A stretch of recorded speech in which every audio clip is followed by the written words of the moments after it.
इसमें से कितने बच्चे हैं जो पढ़ लिख कर अच्छा इंसान बनना चाहते हैं? फिर से उन्होंने क्या कहा, हम पढ़ लिख कर कोई डॉक्टर, कोई वकील, कोई इंजीनियर। मेरा क्या प्रश्न था कि आप लोग डॉक्टर, वकील, इंजीनियर बनना चाहते हैं, लेकिन इनमें से कितने बच्चे हैं जो पढ़ लिख कर अच्छा इंसान बनना चाहता है? सभी मौन, किसी के मुंह से कोई आवाज नहीं। मैंने फिर कहा, देखो बच्चों, जो बनना चाहते हो सकता है ना बन पाओ, यह जरूरी नहीं है। जो बनना चाहते हो सकता है न बन पाओ, क्योंकि कोई जरूरी नहीं कि आप डॉक्टर बनना चाहते हैं डॉक्टर बन ही जाएं, इंजीनियर बनना चाहते हैं इंजीनियर बन ही जाएं, वकील बनना चाहते हैं वकील बन ही जाएं, ऐसा कोई जरूरी नहीं है। लेकिन आज इसी वक्त एक बात तय है, एक बात तय है। वो क्या है? आप किसी न किसी माता पिता के बच्चे हैं, आप अपने माता पिता के बच्चे हैं। तो एक बात तय है कि आप किसी के बच्चे हैं। तो किसी के भाई हैं, किसी की बहन है, किसी के कुछ है, कुछ तो हैं। तो क्या आपको पढ़ाई काल में जब आप पढ़ने जाते हैं विद्यालय में, तो क्या ये बात बताई जाती है कि माता पिता के साथ कैसे सलूक करें? अभी पूर्व वक्ता से सुन रहे थे कि माँ क्या है। क्या हम ये पढ़ते हैं? कभी ये बातें बताते हैं स्कूल के शिक्षक? नहीं बताते हैं, वो नहीं जानते हैं कि ये बताना चाहिए। एक बार मैं बिहार में था, बच्चे से बताने लगा इन सब बातों को। मैंने कहा, बेटा मैं तुम्हारे जीवन के संबंध में बताऊंगा तुम्हें, और जो बात मैं बता रहा हूं तुम्हारा पापा नहीं बताएगा, तुम्हारा दादा नहीं बताएगा, और तुम्हारा क्लास टीचर भी नहीं बताएगा। तो उन्होंने क्या कहा, साहब क्लास टीचर तो केवल सिलेबस पूरा कराते हैं, उन्हें कोर्स कंप्लीट करना है। आप कैसा जीते हैं, क्या खाते हैं, क्या करते हैं, वो उससे कोई मतलब नहीं है, कोई मतलब नहीं है। जो सचमुच हमारा जीवन है, जीवन की पढ़ाई होती ही नहीं है, जीवन की पढ़ाई होती ही नहीं है, परीक्षा पास करने की पढ़ाई होती है। और इसीलिए बच्चे जब पढ़ के निकलते हैं तो क्या बन के निकलते हैं? वह एक पैसा बनाने की मशीन बन करके निकलते हैं, इंसान बन के नहीं निकलते हैं। अच्छा इंसान बन के उनको पता ही नहीं है कि माता पिता के साथ कैसे व्यवहार करना चाहिए, भाई बहन के साथ कैसे व्यवहार करना चाहिए, पति पत्नी का परस्पर कैसे रहना चाहिए। कोई अकल, मतलब उनको सिखाया ही नहीं। मैं दोष नहीं, इसलिए मैं कहा शिक्षा गलत नहीं है, लेकिन वो अपूर्ण है, ये पढ़ाई नहीं होती है। माता पिता क्या समझते, हमारा बच्चा पढ़ रहा है कॉलेज में, इंजीनियरिंग कर रहा है, इंजीनियरिंग तो कर रहा है, लेकिन कुछ दिन के बाद वो शादी होगी। मैंने फिर बच्चों से भी यही कहा था, कुछ दिन के बाद, अभी तुम बड़े हो रहे, पढ़ रहे हो, कुछ दिन के बाद क्या होगा? पति बन जाओगे, कुछ दिन के बाद पत्नी बन जाओगी, कुछ दिन के बाद बाप बन जाओगे, कुछ दिन के बाद माँ बन जाओगी। क्या आपको पता है कि पत्नी के साथ कैसे व्यवहार करना चाहिए, पति के साथ कैसे व्यवहार करना चाहिए? लोगों के साथ आप व्यवहार करने का तरीका नहीं जानेंगे तो पैसा आपको सुख नहीं दे सकता। पैसा कमा करके आप बढ़िया मकान बना सकते हैं, अच्छी गाड़ी खरीद सकते हैं, अच्छे कपड़े पहन सकते हैं, लेकिन पैसा आपके जीवन का सारा समाधान नहीं कर सकता। एक सीमा है। मैं सिर्फ फिर से कहना चाहता हूं, ये आप गलत न माने मुझे, मैं पैसे के अहमियत को समझता हूं। ज्यादातर लोग ज्यादा समय अपने जीवन का पैसे कमाने के लिए देते हैं, मैं गलत भी नहीं मानता इसको, आप पैसा कमाएं, लेकिन क्या आप मान रहे हैं कि पैसा कमा लूंगा इतने मात्र से मेरा जीवन का उद्देश्य पूरा हो जाएगा? क्या मैं सुखमय जीवन इससे जी लूंगा?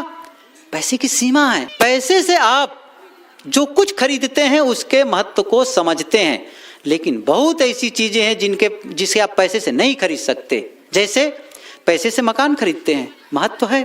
पैसे से गाड़ी खरीदते हैं, पैसे से सोने चांदी खरीदते हैं, पैसे से कपड़े खरीदते हैं, खाने पीने की चीजें खरीदते हैं, लेकिन क्या पैसे से आप प्रेम खरीद सकते हैं? क्या पैसे से आप विनम्रता खरीद सकते हैं?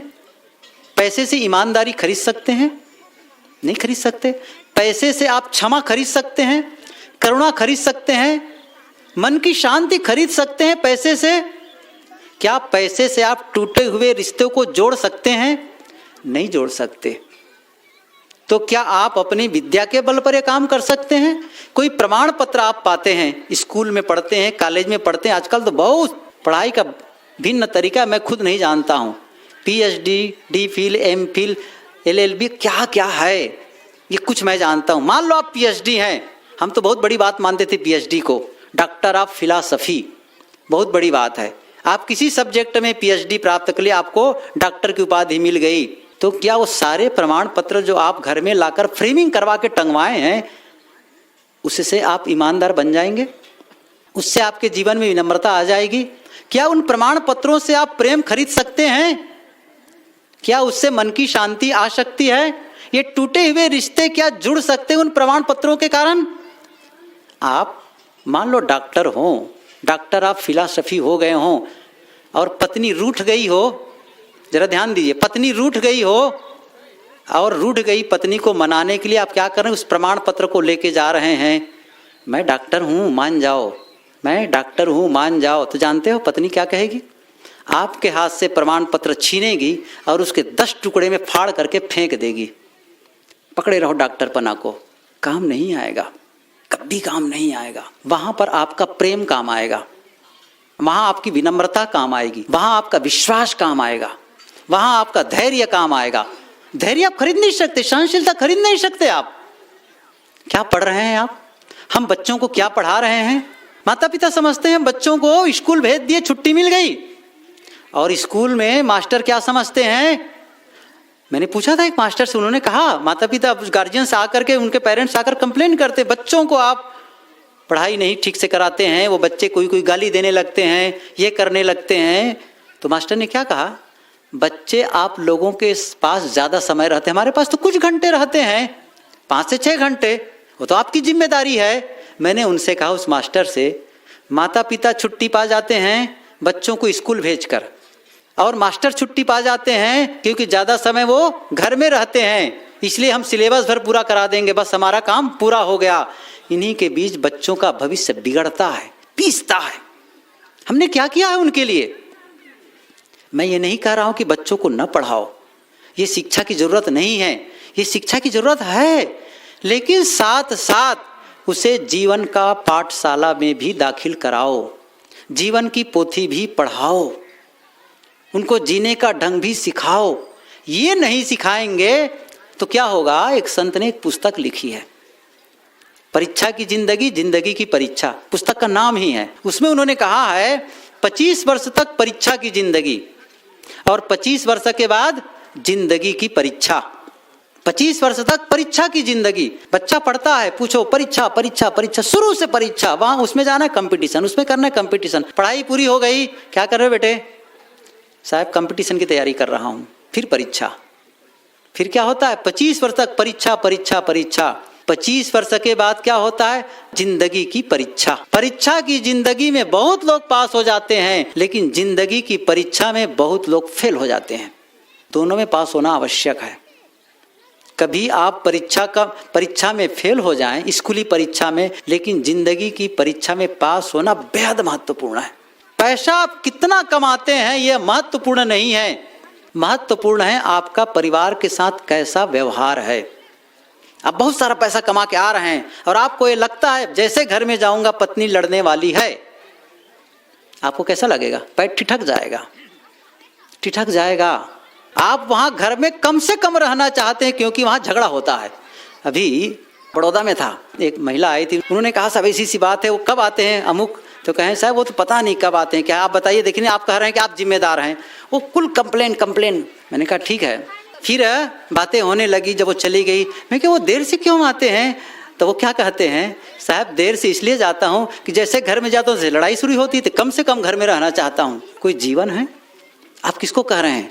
जीवन क्या है? मैंने कहा था ना, असली जीवन का अर्थात अच्छी जिंदगी की परिभाषा जानते ही नहीं है। क्या है उसको? परिवार में जब आप सुखमय जीवन जीते हैं, परस्पर आपका प्रेम और विश्वास होता है, तब क्या होता है?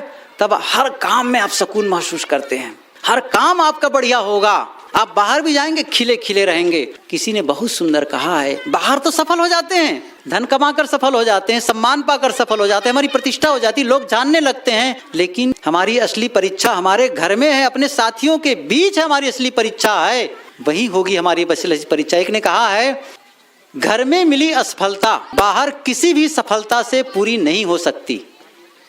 घर में मिली असफलता बाहर किसी भी सफलता से पूरी नहीं की जा सकती, उसकी भरपाई नहीं हो सकती है। आप यदि घर में असफल हैं, पत्नी और बच्चों के साथ आप सुकून की जिंदगी नहीं दे पा रहे हैं, उनको समय नहीं दे पा रहे हैं, उनके दुख सुख को सुनने का अवसर नहीं है, या आप कुछ ऐसा बिहेव कर रहे हैं, कुछ ऐसा आप व्यवहार करते हैं, आपका सिस्टम ऐसा, आपका स्वभाव ऐसा है जिससे आपके घर वाले आपसे परेशान रहते हैं, भयभीत रहते हैं। बंधुओं, आपके जाने से आपके घर वाले खुश हों, आपका इंतजार करें, कब आए कब आए कब आए, उनसे मिलें, उनसे बात करें, मतलब इतना अच्छा लगे कि आपके लिए बहुत बेसब्री से इंतजार हो। ऐसा ना हो जितना घर से बाहर रहे अच्छा है। क्या होता है? जितना घर से बाहर रहे अच्छा है, क्या मतलब निकलता है? क्यों ऐसा कर रहे हैं? आपके आने से घर के लोग भयभीत हो जाएं, क्या मतलब निकलता है? आप घर से बाहर हैं, किसी ऑफिस में हैं, आप कलेक्टर हैं, इंजीनियर हैं, प्रोफेसर हैं, डॉक्टर हैं, आप घर के बाहर हैं। घर के बाहर आप डॉक्टर हैं, घर के बाहर आप इंजीनियर हैं, घर के बाहर आप प्रोफेसर हैं, लेकिन घर में आ गए तब आप या तो पति हैं, या तो आप पिता हैं, या बेटा हैं, या भैया हैं, या फिर आप चाचा हैं, दादा हैं, कुछ हैं अलग, बिल्कुल भिन्न हो गए आप। वहाँ आप घर में आप डॉक्टर बन के ना आए, वकील बन के ना आए, प्रोफेसर बन के घर में प्रवेश न करे, नहीं, वो बाहर है। आप घर के चौखट के अंदर आप घर के सदस्य हैं और आपसे इंतजार कर रहे हैं। पत्नी इंतजार कर रही है, पति आए तो कुछ बातें करूं, और आप बात ही नहीं कर पा रहे हैं उनसे, उनके पास समय नहीं दे रहे। टाइम, 3 बातों को टाइम बहुत जरूरी है अपने परिवार वालों के लिए देना। आप कहते हैं मेरे पास समय नहीं है पत्नी के पास बैठने के लिए, बच्चों के पास बैठने के लिए समय नहीं है, माँ बाप के पास बैठने के लिए समय नहीं है, तो धन कमा करके करोगे क्या? बताओ सही, करोगे क्या? आप उनको समय दो, माँ बाप को समय दो। ये बहुत जरूरी है कि आप माँ के पास बैठते हैं, पिता के पास बैठते हैं। इंदौर में गुरुदेव जी के साथ जाना हुआ था, बहुत बड़ी संस्था थी जिन्होंने कार्यक्रम करवाया था। तो वहाँ के एक गुरुदेव जी के शिष्य माहेश्वरी वो आए, फिर गुरुदेव जी का शरीर छूटे तो फिर आए थे दिल्ली में, तो मेरे से बैठे, काफ़ी क्लोज थे, बड़ी अच्छी बातचीत। उन्होंने कहा साहब हम लोग बड़े बड़े ट्रस्ट में भी जाते हैं, वृद्धाश्रम बड़े बड़े हैं, वहाँ जाते हैं, उनकी सेवा करते हैं, वो करते हैं, उनको सामान देते हैं, उनकी व्यवस्था करते हैं। तो वहाँ जो बुजुर्ग लोग हैं वो लोग क्या कहते हैं कि आप लोग आएँ, हमें कोई चीज़ की ज़रूरत नहीं, हमारे पास सब कुछ है, आप आ करके हमारे पास 10 मिनट हमारे दुख सुख को सुन लें। हमसे बात करने वाले लोग नहीं मिलते हैं, आप हमसे बात कर लिए, यही बहुत बड़ी हमारे लिए संपत्ति है, यही आपका देना है। आज घर के माता पिता उपेक्षित हैं, आपके पास समय नहीं है उनसे बात करने के लिए। एक ही चीज़ बताऊं मैं, आप जब भी घर से काम में निकलें, आप जब भी घर से निकलें, आप अपनी माँ के पास, जो वृद्धा है, जो बुजुर्ग है, उस माँ के पास जाकर कहना, माँ मैं काम में जा रहा हूँ, बस, और कुछ न कहना, माँ मैं काम में जा रहा हूँ, और चले गए। आप जानते हो इसका क्या फल होगा? ये माँ के लिए टॉनिक है, टॉनिक। वो समझेगी मेरा बेटा मुझे पूछ कर गया है। क्या कहती है? मेरा बेटा मुझसे पूछ कर गया है, आए माँ आ गया, बस माँ आ गया। जानते हो आप जो भोजन देगो ना, काजू किशमिश फायदा नहीं करेगा उसको, ये फायदा करेगा, मेरा बेटा पूछ कर गया है, मेरा बेटा आ गया। वो इंतजार करती कि मेरा बेटा आए। आप चाहे जितना गलत हो गए हों, वो कभी भी माँ अपने धर्म को नहीं टालती है। एक मैसेज आया था मोबाइल में, पति आया, बहुत मतलब घर का मालिक आया बड़ा काम करके, पत्नी ने कहा क्या लाए, क्या लाए, मतलब या तो साड़ी लाओ या और कुछ लाओ, हार लाओ, कुछ और लाओ। पत्नी ने पूछा क्या लाए? बच्चे ने पूछा कि कुछ कमा के लाए? किसने कहा कुछ कमा के लाए? माँ ने पूछा बेटा तुमने कुछ खाया कि नहीं खाया? क्या कहा? माँ ने कहा बेटा तुमने कुछ खाया कि नहीं खाया? मैं ये कह रहा हूँ कि आप माता पिता के साथ में समय देते हैं तो मानो उनको एक टॉनिक देते हैं। आप भोजन तो देते हैं, ठीक है, लेकिन ये आवश्यक है उनके पास 10 मिनट 15 मिनट बैठ करके उनके पास में दुख सुख समझे, कुछ भी चर्चा करें, केवल बैठें, ये बहुत जरूरी है। पत्नी के साथ बैठें, बच्चों के साथ बैठें। पत्नी आई है आपके यहाँ, आपकी श्रीमती आई है, आपकी धर्म पत्नी आई है, आपको देख के आई है। दिन भर काम से बाहर रहते हैं, वो बेचारी इंतजार करती है, किसको कहे अपनी बात, और आप उनसे बात करने के लिए आपके पास अवसर नहीं है। कैसे काम बनेगा? आप उनके दिल को जीतोगे कैसे? उनको बहुत जरूरी है उनको समय देना। उनके पास बैठो, जो हो, गलती हो गई क्षमा कर दो, क्षमा मांग लो। ये सबसे बढ़िया सूत्र है। यदि उनसे गलती हो गई हो तो क्षमा कर दो, अपने से गलती हो गई हो क्षमा मांग लो। लगता है मैं बड़ा हूं, मैं पति हूं, क्षमा कैसे मांगूं, ये सबसे बड़ी गलती हमारी हो जाएगी। कोई जरूरत नहीं है, आप मित्र हैं, साथी हैं, साथी बन करके काम करो उनके साथ में। देखो फिर वो तो प्रेम देने के लिए, मैं समझता हूं उनके पास इतना भीतर में भरा है, आपको देने के लिए आप लेना सीखो, बस लेना सीखो। वो सब कुछ लुटाने को तैयार है, लेकिन आप में पात्रता होनी चाहिए। ये बात दूसरे पक्ष से, पति की भी वही बात है। आप पति का मन नहीं जीत पाएंगे। केवल मैं दोषी नहीं मानता हूं कि केवल पुरुष दोषी हैं, क्षमा करें, आजकल ये भी झंडा उठा ली हैं, कम नहीं है। जब गुर्राती हैं तो पति की हिम्मत नहीं होती घर के अंदर आए, एक बार कहीं बोल दिया बस। इसलिए दोनों को विनम्र होना है। कहते नहीं है पति और पत्नी 7 जन्म तक साथ साथ रहते हैं, कहते हैं ना, पति पत्नी का सब संबंध 7 जन्म का है।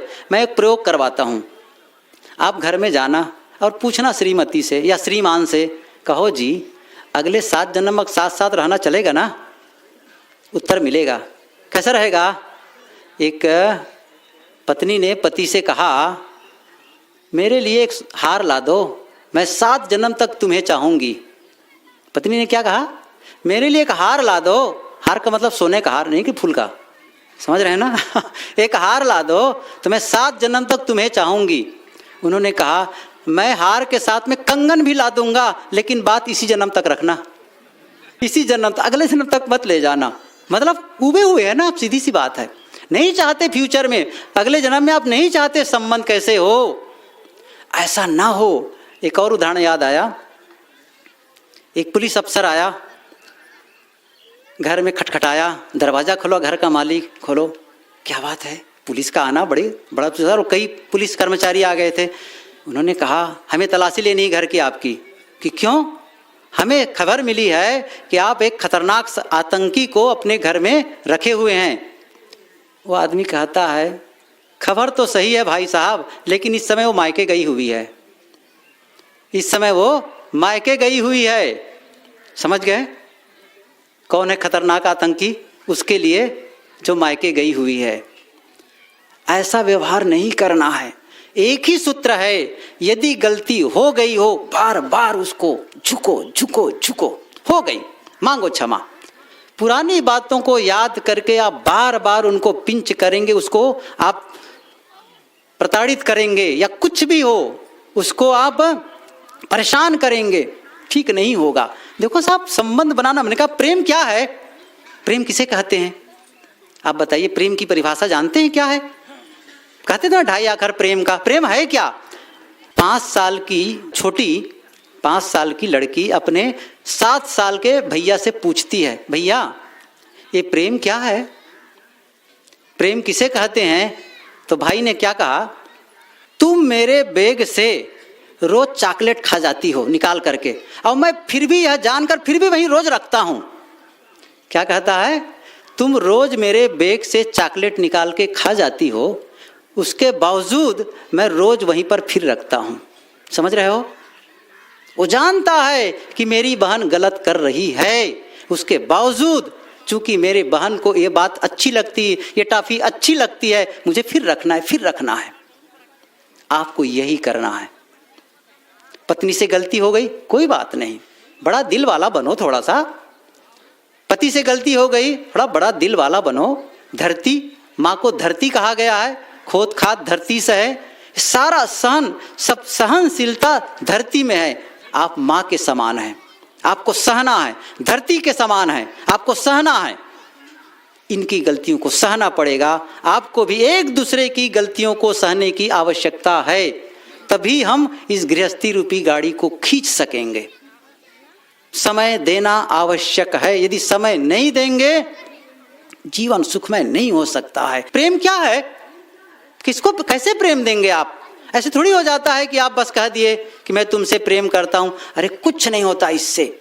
आपका व्यवहार ऐसा हो जिससे उनको लगे आपको करना पड़े। एक पौधा होता है ना, पौधे को जब हम सींचते रहते हैं तो पौधा हरा भरा रहता है, और जब सींचना बंद कर देते हैं तो पौधा कुम्हलाने लगता है। ऐसे ही प्रेम भी है। प्रेम को जब सींचते हैं तो प्रेम हरा भरा रहता है, और प्रेम को जब सींचना बंद कर देते हैं तो प्रेम कुम्हलाने लगता है। हम क्या समझते हैं, क्या जरूरत है इसको, शादी हो गई, क्या जरूरत है? अरे नहीं, वो कुम्हला जाएगा। आप यदि पत्नी पर ध्यान नहीं देंगे तो प्रेम कुम्हलाएगा, और कुम्हलाएगा नहीं, इतना मुरझा जाएगा कि फिर से उसको जिंदा होना कठिन हो जाएगा। इसके पहले कि प्रेम मर जाए आप सींचना शुरू कर दो। एक बात बताऊं, कैसे पता चलेगा कि प्रेम कम हो गया? कैसे जानेंगे? एक ऐसा मैं पॉइंट बता रहा हूं जो सबको लोग जान जाएंगे। कैसे जानेंगे कि परस्पर का प्रेम कम हो रहा है, कम हो गया है? दोनों के बीच की हंसी एक पैमाना है। ये बीच की हंसी एक पैमाना है। इसी से हम जान सकते हैं आपस में जब प्रेम होता है तो हम हंस हंस कर बातें करते हैं, और जिस दिन हंसी कम हो रही है उसी दिन समझना ये प्रेम अब कम हो रहा है। हंसते नहीं आपस में बैठ करके।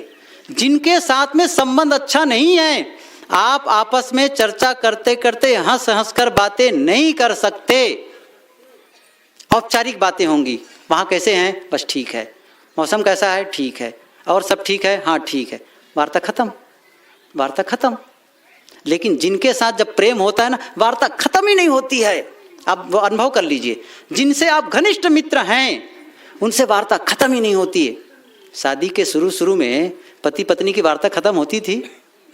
नहीं होती ना। और आजकल तो जब फलदान होता है उसी समय मोबाइल मिल जाता है, पहले इस नंबर पता रहता है।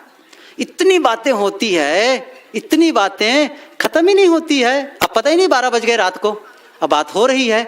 और इतनी बातें शादी के पहले हो जाती कि शादी के बाद बात करने का विषय ही खत्म हो जाते। सही है, ऐसा मत करो। बचा के रखो बचा के रखो। सब खुराक को पहले ना खत्म कर दो, धीरे धीरे। इतना ज्यादा ना आप हावी हो जाओ एक दूसरे के ऊपर कि बाद में नीरस जीवन बिताएं। उसमें सरसता बनाए रखने के लिए संयम, ध्यान दीजिए, संयम। बातचीत में संयम, मिलने जुलने में संयम, जो कुछ में संयम, तो आप लंबे समय तक उनके साथ बचा कर रखेंगे। और नहीं तो आप इतना ऊब जाएंगे, नहीं होगा फिर। हम यही करते हैं, इतना ज़्यादा उस पर समर्पित हो जाते हैं, इतना ज़्यादा अपने आप को उसमें लीन कर देते हैं, बाद में नीरस हो जाते हैं। बंधुओं, लंबा जीवन जीना है। और फिर क्या होता है, थोड़े दिन में बच्चे बीच में आ जाते हैं, और ख़त्म। उस समय सींचना पड़ता है, क्योंकि आपको हर समय पत्नी ध्यान नहीं दे पाएगी। उसका मन अब बच्चे में लगेगा। तब आप कहेंगे अब तो मेरे ध्यान नहीं देते। वो पहले आता था पानी ला करके देती थी, अब तो पूछती ही नहीं है। अरे महापुरुष, बेचारी बच्चे को देखेगी कि आपको देखेगी? आप उसमें कंप्रोमाइज करिए, समाधान करिए, तब काम जाके बनेगा उनके साथ में। इसलिए प्रेम का मतलब दो बस। मांगने की इच्छा मत करो। प्रेम का मतलब होता है कि उनको सुख कैसे मिले इसका ध्यान रखना, दूसरे को सुख कैसे मिले इसका ध्यान रखना। माता और पिता हैं तो बच्चे को चाहिए माता पिता को सुख कैसे मिले इसका ध्यान रखना। माता पिता है तो बच्चे को सुख कैसे मिले इसका ध्यान रखना। पति है तो पत्नी को अधिक से अधिक सुख कैसे मिले इसका ध्यान रखना। ये प्रेम का मतलब है। प्रेम का मतलब है दूसरे के सुख का ध्यान रखना, उन्हें मेरे से कोई तकलीफ न हो, यह ध्यान रखना। यदि आप ध्यान नहीं रखते हैं तो प्रेम कहने से काम नहीं बनने वाला है। दूसरी बात, शिकायत नहीं। क्या जिनसे आप प्रेम करेंगे उनका शिकायत करेंगे? मैं पूछता हूं, क्या उनका शिकायत करेंगे? उनका दोष देखेंगे? उनके दोस्तों को आप बताएंगे अपने घर वालों को? दूसरों को बताएंगे। माताएं बहनें नैहर चली गई तो क्या अपने पति के दोषों को अपने नैहर वालों को बताएंगी? प्रेम का लक्षण नहीं है, बिल्कुल नहीं है। यदि आप कोई आकर कहता है तुम्हारे आपके पति के विषय में, आपको चुप रहो। गुरुदेव जी बहुत बढ़िया कहते थे एक बात, शादी के पहले एक दूसरे की परख होती है, लेकिन शादी के बाद में खत्म कर दो। आपके जो कैंची है उसको खत्म कर दो, तोड़ दो कैंची को, कोई जरूरत नहीं परखने की। आप चश्मा बदल लो शादी के बाद, जो है अपने हैं। एक लड़की नैहर आई शादी के बाद कुछ दिन पति के यहाँ रह करके, तो उनकी छोटी बहन थी। उन्होंने पूछा दीदी जीजा कैसे हैं? उन्होंने कहा दीदी जीजा कैसे हैं? उन्होंने कहा चुप पगली कहीं का, वो तो अपने हैं, क्यों पूछती हो? जो कुछ है अपने हैं। अपने हो गए, अब उसमें किसी प्रकार भी कोई कमेंट्स नहीं, कोई गलती नहीं, कोई दोष नहीं निकालना है उसमें, जो है अपने हैं। ज़्यादातर होता क्या है, जब हम शादी के लिए लोग जाते हैं तो क्या देखते हैं, कितना पढ़ा लिखा है या कितनी पढ़ी लिखी है, कुछ नौकरी करती कि नहीं करती है, देखने में सुंदर है, कैसे है, चला फिरा, बहुत कुछ। यही ऊपरी चीज़ देखते हो ना, बाकी तो नहीं देखते हैं। लेकिन आप केवल रूप से शादी कर रहे हैं, केवल उनकी पढ़ाई लिखाई से शादी कर रहे हैं।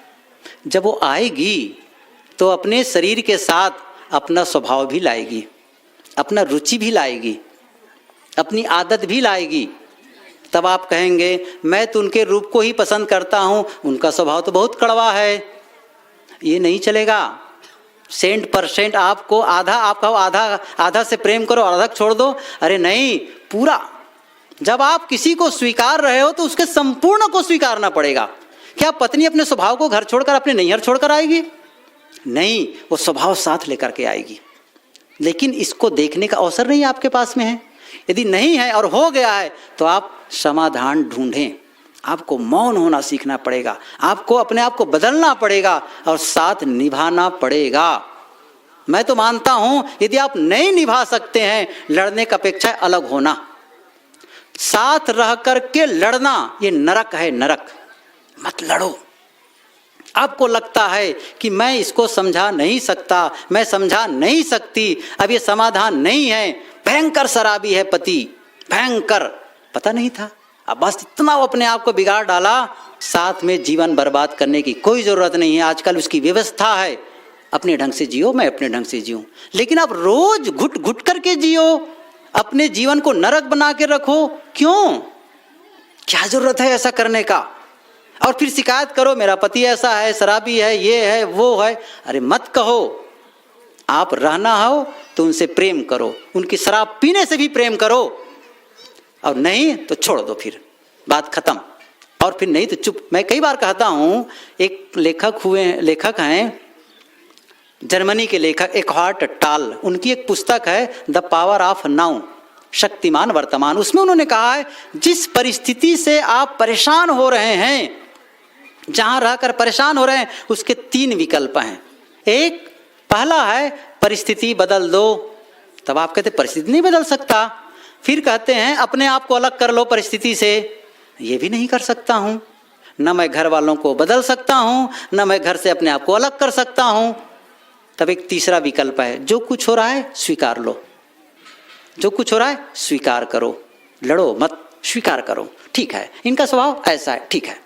हमारी उंगलियां हैं, सब अलग अलग हैं, छोटे बड़े सब, लेकिन सब हमारे हाथ के अंग हैं। ऐसा नहीं है कि अंगूठा मोटा है, छोटा है, उंगली पतली है। अरे नहीं, ये उंगली के भी बड़ा काम, कभी भी कान खुजलाने में काम आते हैं, या बहुत से काम आती है। इसका मतलब है जब हम मुट्ठी बांधे तब इसका महत्व है। तो क्या हम छोटी है तो उनको नकार दें, कम योग्य उसको नकार दें? घर के सदस्य किसी में ज़्यादा योग्यता है, किसी में कम योग्यता है, लेकिन जो जैसा है उसको स्वीकार करो।